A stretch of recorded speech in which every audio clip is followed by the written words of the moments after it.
We are seeing unprecedented transformational change in education, catalysed by the COVID-19 pandemic. The lockdown across the world has confined people to their homes, limited freedom of movement, and affected virtually all aspects of life.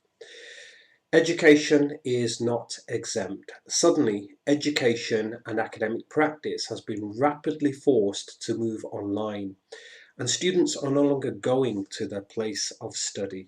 Now, as simple as this may sound, it impacts a fundamental facet of education, that of being there. All aspects of the phrase going to college or going to university have changed in literal terms and in terms of engaging with the learning and teaching process. The on-campus context and all that goes with it is altered to the extent it even ceases, and the closure of campuses that we've seen is evidence of this. So digital has played a critical role during this time, for example, enabling telepresence, allowing people to remotely connect, communicate, access services, and continue with their work. Digital is a multifaceted force which results in macro level impact, including altering organizations, changing human behaviors, creating new ecosystems, place shaping, disrupting industries, and catalyzing the development of the next generation of solutions in a spectrum of application domains. In terms of education, we see patterns that deviate from traditional spatial and temporal frames associated with learning, ones which allow more flexible learning in qualitative time, not clock time, and where spaces have morphed, where any place can become a place of learning. Now, flexible learning models and the concept and practice of anytime and any place learning are not new. Indeed, this form of flexible work engagement, including remote working, has been common practice for many organizations for years.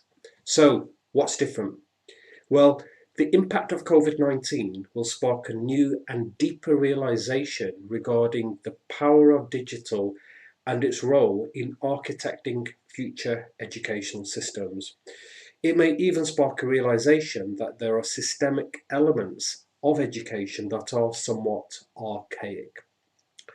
We're also likely to see significant focus on digital transformation programs and digital leadership in education more than before. And indeed, can institutions afford not to transform? Universities and colleges need to think about adaptation to market forces in the digital knowledge economy. It may not be traditional bricks and mortar institutions that produce the next generation of graduates, but digitally transformed ones, and perhaps even those which are entirely virtual. So, in my talk, Decoding Digital, the DNA of Future Education, I'll be reflecting on the role that technology has played in education and its current position. I'll be talking about the definition of digital and the paradigm shift of decorporalization and the impact of this on education, and providing a view on how this forms the DNA of future education in a hyper-connected world. A world where the students of tomorrow will be different from the students of today. So I hope you'll be able to join me next Wednesday, the 24th of June.